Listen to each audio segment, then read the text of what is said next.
እናቴ ከክብርት ይታይሽ ወርቄ ከአባቴ ከክቡር በላይ ፈንታ አብሽካን ተወልጃለሁ። አብሽካን ጊዮርጊስ ክርስትና ተነስቻለሁ ዳንግላ ወረዳ። አሁንም ያንን ቦታ ገዳም አድርጌ ያስተዳድራለሁ። ታላቁ አባቴ ደግሞ ሙሌ በላይ የሚባል ክርስትና ያነሳኝ ያለቃ በላይ የስልሳው ልጅ እሱ ክርስትና አንስቶኝ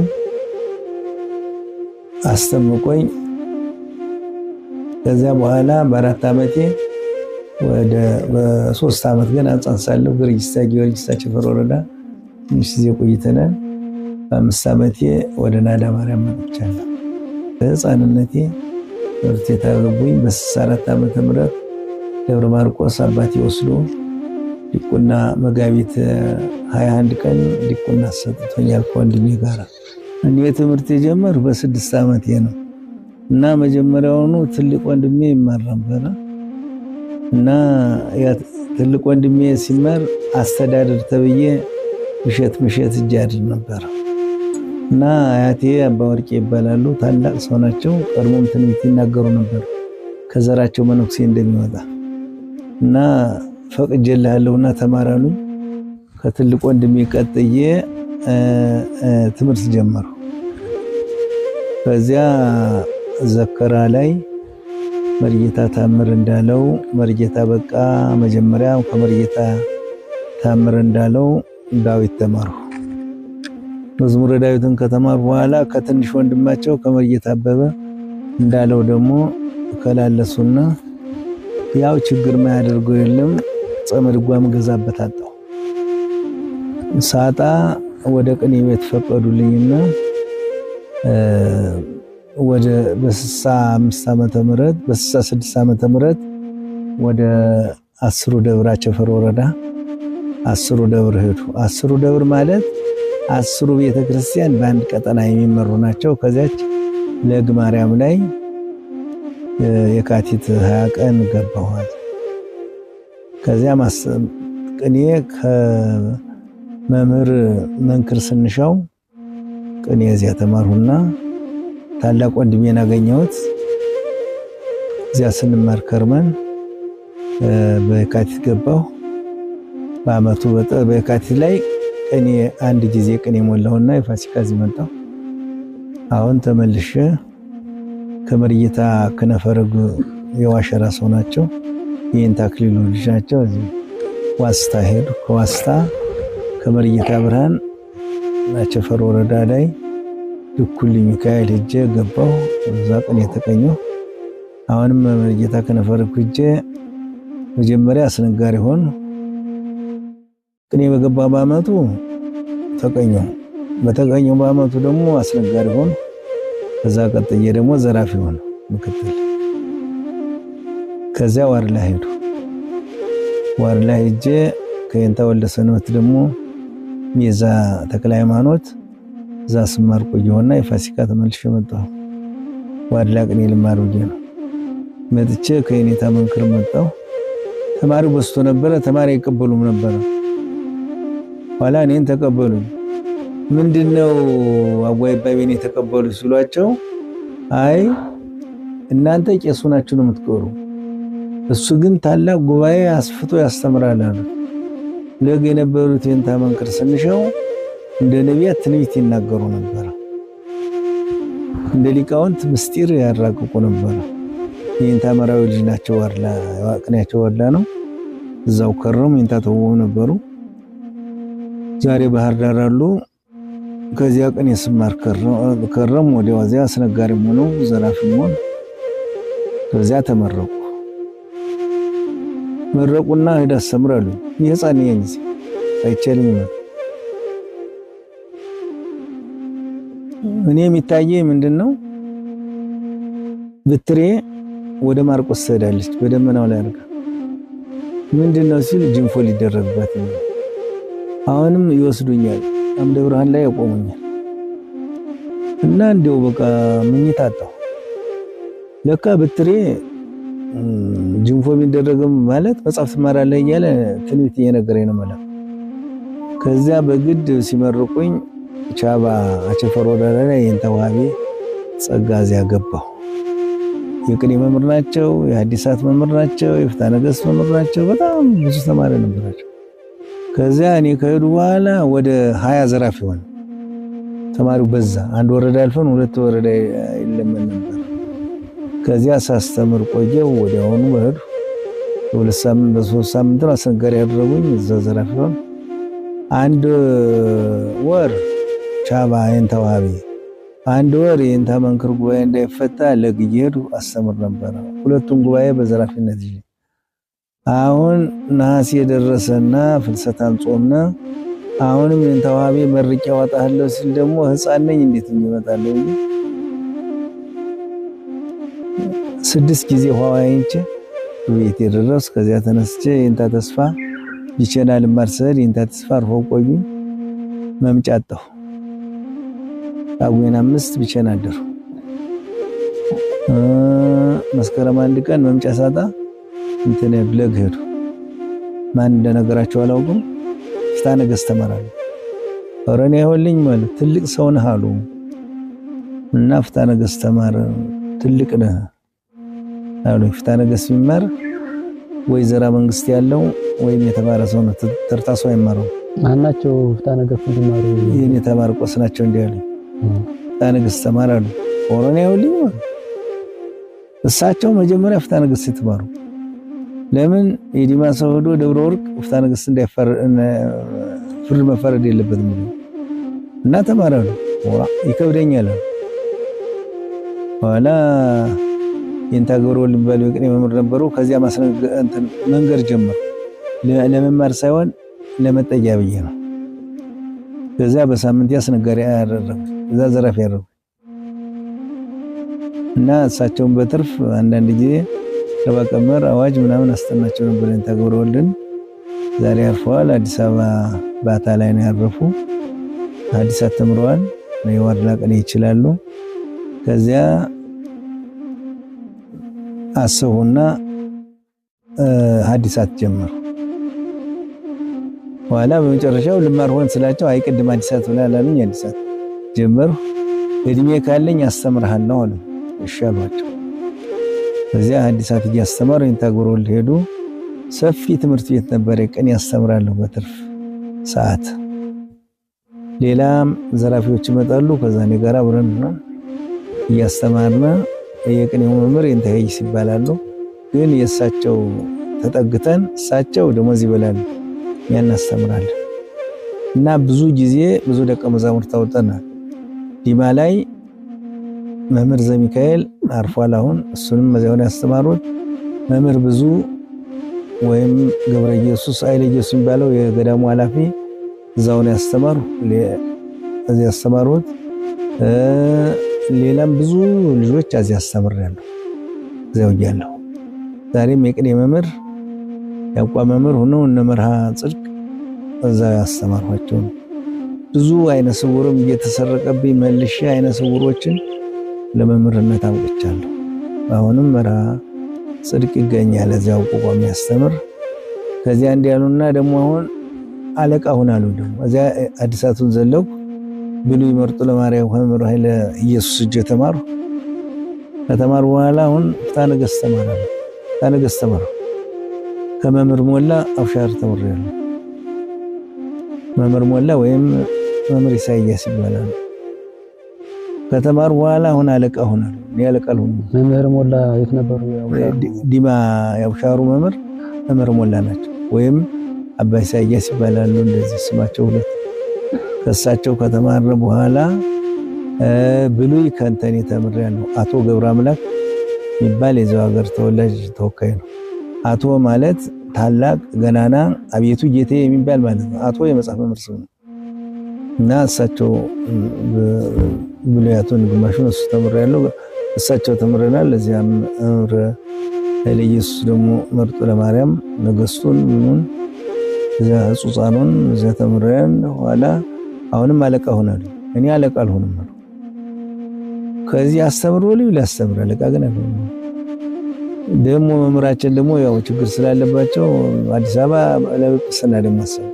እኔ ጳጳስም አልሆንም ምክንያቱም ፍላጎት የለኝም። ማስተማር ነው ፍላጎት እንጂ ጳጳስና እኔ አልፈልግም። ጳጳስና የሚፈልጉ የኔታ ማርቆስ ናቸው። የኔታ ማርቆስ እና ጳጳስና የሚፈልግ ሰው ሊሆን ይችላል። እኔ ፍላጎቴ የለኝም። ተምሮ ማስተማር ነው።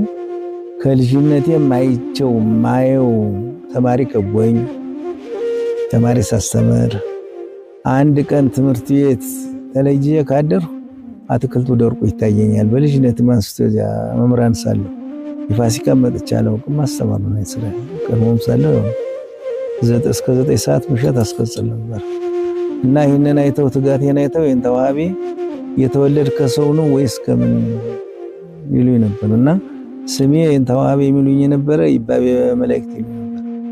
ፍጥረትህ ከመላእክት ነው ይላል። እንዴት አደክም ይላልና ያስቀጽል መጣው በዱላ መጣው ነው ወደ ቤት የሚሰዱኝ። ከምንም ከሆነም ይነካካ ጸባይ የለኝም። ከዚያ ሲያስቸግሩኝ ተነስቼ ተማሪዎቹን እሁድ አስወጣቸው። ሰኞ ልብሴን አኑሬ ኩታዬን እስከ ደብረ ወርቅ በወዘን ተጓዝ። ለምን የቢቸና ወረዳ መጣው ሊቀመኖሩን መታወቂያ ሰጠ ብሰደው አንተን እናስራለን አሉን። መታወቂያ አጣሁና ከዕለታት አንድ ቀን አንድ ካህን ነበረ ሊቀመኖር ጸሐፊ ግስ መጥቶ ባይማ ተነስቶ ይሰማና ቃሉን ጻፉና እንካማ ሀብቴ ፈረምበት ነው የት ያልነው አለኝ። መቼም አረቂ አንዳንድ ጊዜ ጥሩ ነው።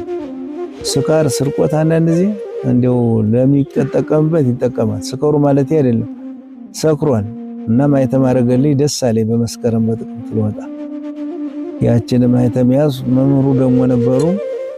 እሳቸውን ፈልጌ ሰድ ሞቅ ብለው አገኘኋቸው እና ምንድነው የሚባለው ስለ ፍቅር በስማም ትቅር ይባላል። ሄዱ። ምን ሆነ ነው አንተ አሉ። መታወቂያ ጸበል ሄደ። አረቂ አጠጣም አሉ። እኔ አረቂ አልጠጣም ነበር። ለመታወቂያ ብዬ ትንሽ ቀምሻለሁ። የዛ ጊዜ ሞቅ ስላላቸው ዝም ብለው አተሙበት። ምን እንደሆነም አላነበቡት። ማንበብ የግድ ነው። ሳይነበብ አይተማድ። 2 መታወቂያ ያዝ። ከዛ ወዲያ መጻፊያን ዕቃ ቤት አገባውና ሰኞ ከዚያ ወጥቼ ሞጣ አደር። መንገድ አልነበረም። ከሞጣ ተነስተን ባህር ዳር ገባና ረቡዕ ባህር ዳር ገባና ጥቅምት 19 እንተኔ ነበረ ሐሙስ ነበረ 20 ከዚያ ከገባነ በኋላ እኔ የመጣው መጽሐፉን ለሀገሬ አሁን ላለሁባት ያደጉባት ቤተክርስቲያን ለናዳ ማርያም አስረክቤ ወደ ጎንደር ወይም ደግሞ ጫካ ዋልድባ ልሄድ ብዬ ነበር እቅዴ። ነገር ግን በሱባኤም የሚነገረኝ ትምህርት እንደማስተምር ሀገሩ ላይ ቤተክርስቲያን እንደምሰራ ገዳም እንደማቋቁም በልጅነቴ ማንስቶ ይነገረኛል። የታወቀ ነው። እኔም አውቄው ነው የመጣው። ግን እኔ በግድ ጫካ ልገባ ነበር የመጣው። ጎንደርም ደግሞ ትምህርት እንደገና ልከልስ ብዬ ነበር። ኤልያስም እጄ ነበር ብዙ ቦታ እጄ ነበር። ግን እንደ የኔታ ማርቆስ ያለ አስተማሪ የለም። አባ ማይቶትም ነግረውኛል። የትም ቦታ ብትሄድ እንደሳቸው ያለ መጽሐፍ ማስተማር አታገኝም። ማናቸው አባ ማይቶት? አባ ማይቶት እዚህ ዘከራቦ ነው የነበሩ እና አባ ማይቶት በእኛ በሀገራችን አባ በራ ነው የምንላቸው። በጣም የተማሩ ናቸው። በጣም የተማሩ ከነ መምህር ፍሳ ደብረ ሊባኖስ የተማሩ የና አቡነ ቴዎፍሎስ ጓደኛ ናቸው። አሁን በቅርብ ጊዜ ባህር ዳር አርፈው ጊዮርጊስ ተቀብረዋል እና ያለሳቸው ምንም አታገኝም ብለው ነግሮኛል። እኔም ዞር ጎንደርም ልሄድ ነበር። ያው ከዚያ በኋላ ሀገር የገባው ሐሙስ ገባው። ሐሙስ ገብቼ አንዲት ባይታዊት ነበረች እና ቤተክርስቲያን አገኘኋትና ሰላም ተሰጠኋት። ያው እንደ እናቴ እኔ እናት አላውቅም እንጂ ያሳደገች ናት ቤተክርስቲያን ሳድር። በዚያ እሷን ስላት አይኗን ታወራገኝ። ምን ነሽ ነው ታወረሻል ስላት አንድ ልጅ ነበር አብሮኝ ዓርብ ዕለት ሄደ። በቤቴ ሰው አምጪ ብላት እምቢ አለች። ሰኞ ወጥቼ ልሄድ ጧት አወረችኝ። እኔ ዲማ ስነሳ እሷን ስታውራት አንድ ሰዓት ነው። ኋላ እንዲህ ያለች በኋላ ናም አለች። ስለዚህ ሁኔታ በነገሮች ላይ እንጂ ወደ ናዳ ማርያም የደረሱት ወይም የገቡት መቼ ዓመተ ምህረት ነው ማለት ነው? በ79 ጥቅምት 20 ነው የገባው። ጥቅምት 20 1979 ዓመተ ምህረት መልካም ሐሙስ ቀን ነው የገባው። ከዛ በኋላ እና እንዲያ ብዬ የገባው ዓርብ 21 ነው። ቅዳሜ 22 ከኛ ከገዳሙ በስተምስራቅ ኡራ ኢየሱስ ሲባል የአቡነ ዮሐንስ ገዳም አለ። ከዚያ ተሳልሜ እሁድ ዕለት መጽሐፉን አስረክቤ ሰኞ ጎዳና ልቀጥል ነበር እና ብዙ ሰዎች አብረው ነበሩ። ከሸዋም ከጎጃም ከጎንደርም ያሉ ብዙ ተማሪዎች ነበሩ። ከዚያ እሷ ምን አለች? ናም አለች። አንተ የሴት የወንድ ገዳም ይቋቋማል፣ እኔ አላየውም አለች። አንቺ ዝም በይ ስላት ሙት አለች። የሴት የወንድ ገዳም ይቋቋማል፣ እኔ ግን አላየውም አለች። ተይ ብላት ምን ማለት እዛ ቆየና ዛሬ ትምህርት ቤት ተተከለበት ዘንድ ሜዳ ናት። የአባቴ መሬት ነው። ከዚያ ላይ ሄጄ ቁሜ ወደ ኡራ ኢየሱስ የሚሄደው ሰው አንተ ይባባላሉ። የኔታ ይመጣሉ፣ ትምህርት ቤት ይተከላል፣ ገዳም ይተከላል ይባላል ይላል። በጫካው ሲሄዱ እኛን አላዩንም እና አባቴን ጠየቁት። እቺ መሬት ምንድነው ወዘን ያረጋት ስለው የበሬ ሳር ላረጋት አለ። አይ በልተው አንተ ባላወቀው እግዚአብሔር ባወቀው እቺ መሬት ነፃ ያደረጋት ለትምህርት ቤት ነው። የኔም ዝማ እሷ ጋር አደርና 21 ቅዳሴ አስቀድሰን እዚያ ገዳሙ ደርሰን እሁድ ዕለት ቤተክርስቲያን ቆይቼ ሰኞ ዕለት ከዚህ መጣ የማይባል ተማሪ መጣ እና ድብቃላ አባ መኮንን የሚባሉና አባ ገብረ ስላሴ ነበሩ። ለአንድ ዓመት ብለው ማለት ለአንድ ዓመት ዋካሉ። ከዛ በኋላ ማስከኞ ትምህርት ጀመርና ያለውን ቦታ አባቴ ሰጠኝ። ትምህርት የተከለና በጥቅምት የመጡትን ተማሪዎች ዲያቆናት የመጡትን የህፃናት ታሪክ ስለ የገላ ህፃናት ስለሚተረክ ያንን ወደ ቤተክርስቲያን ያለውን አንዱን መስመር ወይም ውለክ ቤተልሔም አሉት። መጽሐፍ መጀመሪያ የጀመረው መዝገቡ ይባላልና መጀመሪያ የጀመረ እሱ ነው። እሱን ደግሞ የእሱን ቤት ደግሞ ጽርሐ ጽዮን አሉት። መንፈስ ቅዱስ የወረደበት ኤፍራት አሉት። ፈሪያታ ማለት ጸዋሪተ ፍሬ ማለት ነው። ግስ ማወርድበትን ቦታ ደግሞ አንዱን ሙለክ ጽርሐ ጽዮን አሉት። ተማሪ ሽንት ቤት የሚጸዳበትን ደግሞ ናዝሬት አሉት። ናዝሬት በዕብራይስጥ ቋንቋ ጎስቋላ ማለት ነው። እዚያ በየካቲት ደግሞ ተማሪ የዐቢይ ጾም ዲያቆናቱ ተማሪው የመጡበትን ደግሞ እንትን አሉት ገሊላ ብለን ሰየመው እና እንዲህ ያለ ነበር። ስም የራሱ የትምህርት ቤቱ ስም አለ። አሁን ስንገናኝ የት ነበር ገሊላ፣ የት ነበር ጽርሐ ጽዮን፣ የት ነበር ናዝሬት፣ ቤተልሔም ብሎ ያመጣታል። ሊያርገን እዛ ያስተማረን ነው።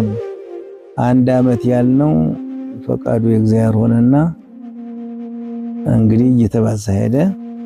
የአዳር ትምህርት ቤት አቋቁማለሁ ብዬ እዛ አኳቢያ ላይ ታች ጫካ ላይ ውሃ ወጥተን እንሰራለን ስንል አንዲት ሙሃይላ ቀች መጣች። ኋላ ሙሃይ ማርታ አንዳንድ ሲሉ ሴቶች ወረር አረጉትና ቅዱስ ላሊበላን አስፈቅደን ከአቡነ በርናባስ ለሴቶች የሴት ገዳም አቋቋምንበት እና ብዙ ፈተና ደረሰ። ያው እግዚአብሔር ፈተናውን አስታገሰው። እንዲሆነ ከ79 አንስተን ነው ዲማ ከ74 እስከ 79 ብዙ ደቀ መዛሙርት ታውጥቻለሁ።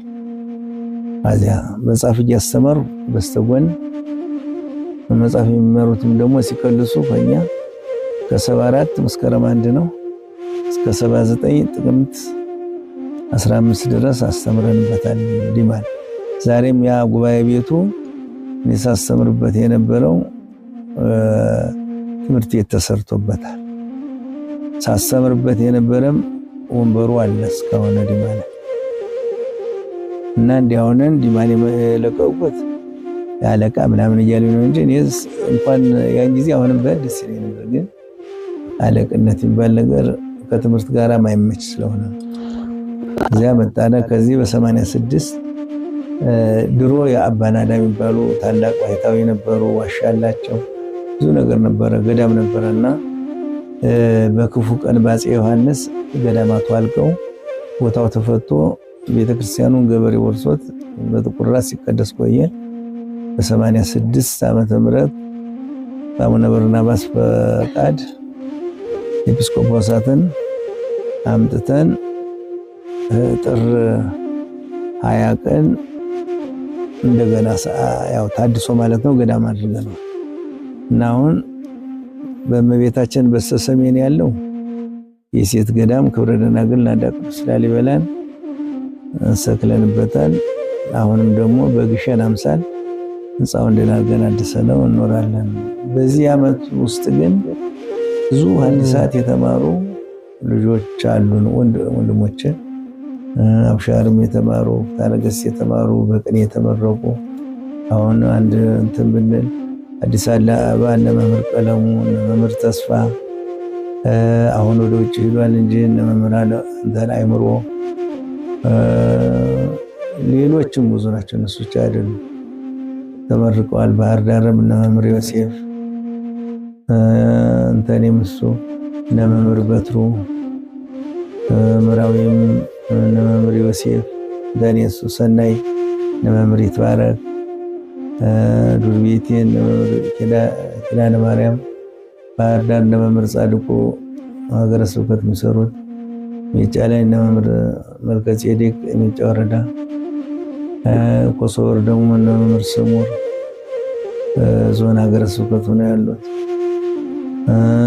ሌሎችም ደግሞ እነ መምህር መዝገቡ ታላቁ መዝገቡ እነ መምህር መሰረት ከዚህ እስከ አፋር ሀገር እስከ ውጭ ሀገር ብዙ ተማሪ አስተምረናል። እግዚአብሔር የተመሰገነ ተማሪ አደጋ ደርሶናል ነው አስተምሮ ነው ደግሞ በሞትም እንኳን የተለየምን በዛት አሁን እያስተማርናልና አሁን እድሜ ካገኘነ ደግሞ አንደበታችን ስለሚዘጋ ላስተምር አሳባለኝ። መምህሬ ሹመትም እምቢ አለ፣ ጵጵስና አለቅነትም እምቢ አለ ብለው ወረቀት እንግዲህ አዚያው አስተምር ብለውኛል እና ይሄንን ግዝት አልፈቱኝም። ስላልፈቱኝ አሁንም እያስተማሩ ነው።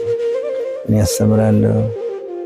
ያው ተማሪውን ድንግርግር እንዳይል ብለን ነው እንጂ የዋሸራ ቀን ይማራል፣ የዋድላ ቀን ይማራል። በዋድላ ግስ እናወርዳለን። የጎንጅም ቢሆን ደግሞ እንደዚያው ተማሪው እንዳይከብደው እያለ ያው እናት ለልጇ ዳቦ ስትሰጥ ቅርፍቱን ከልታ ልብልብ እና ደብለቅለቅ እያደረግን እናስተምራለን እና እግዚአብሔር አንደበት እስከሚዘጋ ድረስ ለማስተማር ሐሳብ አለኝ። ያ የሱ ስራ ነው። ብዙ ነው እንጂ በአመት ክረምት ወይም ደግሞ በዚህ ወራት አሁን ከ300 እስከ 500 ተማሪ ይኖራል። ሌላም ደግሞ በ82 83 በነበረው በአገሪቱ ወቅት የማንም ትምህርት ቤት ተማሪ ሲታፈስ የኔን አልነኩኝ። አካባቢ ያሉት ሊቀ መናብርቶች ስነግራቸው እኛ ሄደን ስናልቅ ነው እንጂ ሰውን ተማሪ የሚነካ የለም ብለውን ተማሪ ቤት ችግር አልደረሰንም በዚያ በደርግ ጊዜ። አሁንም ደግሞ በኮሮናው ጊዜ ደግሞ ኢትዮጵያ ኮሮና ትላለች። እንግዲህ ኮሮና ምን እንደሆነ አናውቅም። ያን ጊዜ ደግሞ አሁን ይፈታ ሲባል ደግሞ አይቻልም ብለው እንኳን ያቋቋሟት ከተማም ራሱ ገበያ ሰኞ ነበረች። ሰኞ፣ ማስከኞ፣ ቅዳሜ ሆኖ እንኳን ሊፈታ አሁን በወቅቱ ባለው ግርግር ብለውን ነበረ። አልተፈታ። ተማሪ ይማራል ይሄዳል። ከትግራይ ይመጣል፣ ከጎጃም ይመጣል፣ ከጎንደር ከወሎ ይመጣል፣ ከሸዋ ይመጣል፣ ተምሮ ይሄዳል። አገዎች ይመጣሉ። አማርኛ መጀመሪያ እናስተምራቸዋለን። ከዛ በኋላ ግዕዝ ተምረው ቅኔ ተቀይተው ይሄዳሉ። ከትግራይ ይመጣሉ ተምረው አማርኛ እናስተምራቸውና ከዛ በኋላ ግዕዝ አጥንተው ተቀይተው ይሄዳሉ እና ብዙ ተማሪ እናስተምራለን። በቀን ተቀምጬ እስከ 300 ተማሪ ማስነገር ይችላል። የማስነገር ችግር የለኝም። 400 ቢሆን ማስነገር ይችላል። ተማሪውም የኛ ተማሪ ክርክም ያለ ነው። እንዲህ መንዘባዘብ መጎተት ንባብ ያለው ቀድሞ እንደተማረው መጽሐፍ እንደሚያነበው ክርክም ያለ ነው እና ወደፊት የሚያሳስበው የቅኔ ንባብ እየጠፋ ነው ያለው። ወደፊት የሚያሳስበው በሀገሪቱ ላይ ትልቁ አደጋ ምንም በየቦታው ላይ ሐዲሳት አስተምራለሁ እያሉ መጀመሪያውም ጠፍቶ መጨረሻውም የጠፋበት ነው። ሰው እንዳቅሙ ስራ ነው የዲያቆን ሰውን ወረነ ነው እና እንደዚህ የሆነ ነው ችግር ያለው እንጂ ሌላ እኔ ችግር የለኝም። አሁን ማስተምራለሁ። መልካም። ስለዚህ አሁን ጉባኤ ቤቱ ያለበት ሁኔታ ምናልባት ከአሁን ካለው ነባራዊ ሁኔታ አንፃር የተሻለ ተማሪ ቁጥር አለ ቢባልም ወደፊት ምን እንዲሆን ታስቧል? ቅድም እንዳልኩት ጉባኤውን ቤቱ እንዳየሁት እየፈረሰ ነው፣ እየወደቀ ነው። ሌላ አዲስ ጉባኤ ቤት ተጀምሯል። ስለዚህ እዚያ ጉባኤ ቤት ላይ ምን ጉባኤ ቤት ነው መትከል የሚፈልጉ? እኔ አሁን ያንን አዲሱን ይሄ እዚህ ላይ አለ። አዲሱ ጉባኤ ቤት ወደ 16 ክፍል ነው። አንዱ ክፍል 60 ተማሪ ይዛል። አልጋ አለ፣ ፍርናሽ አለ። ምዕመናን አወጣጣው የሰጡን ከዚያ ላይ አሁን የፈለግነ ብሉይ ሐዲስ ሊቅ መጽሐፍ መነኮሳት እንዲካድበት ነው ያሰብነ። አብሻሩንስ ባንገድፈው ግድ የለም። አብሻር የተማረ ሰው በሽተኛ ነው የሚሆን፣ ወደ ሌላ ነገር እየሄደ እያስቸገረ እኔም እንግዲህ አላስተምርም ብያለሁ እና